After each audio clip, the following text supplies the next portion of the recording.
And we're back again. We're all together. So we got our flappers done.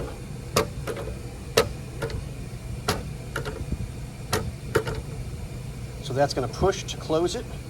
And it'll seal. Let's raise this up a little bit.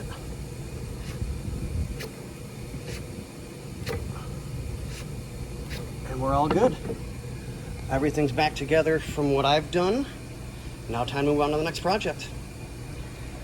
All right, guys, we'll see you on something different.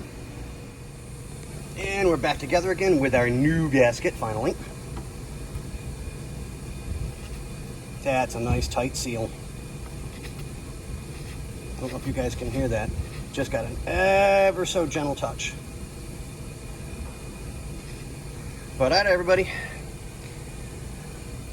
Short and sweet. Back to work. Why? Because nobody cares. Work harder.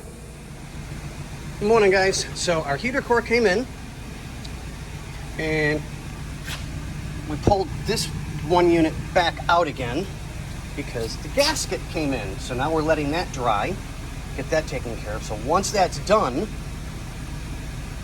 I'll get everything back together for here, get the heater core in, and start getting this bolted back together. So we'll be done with it, and we can move on to the next one. All right, guys, we'll see you on the next.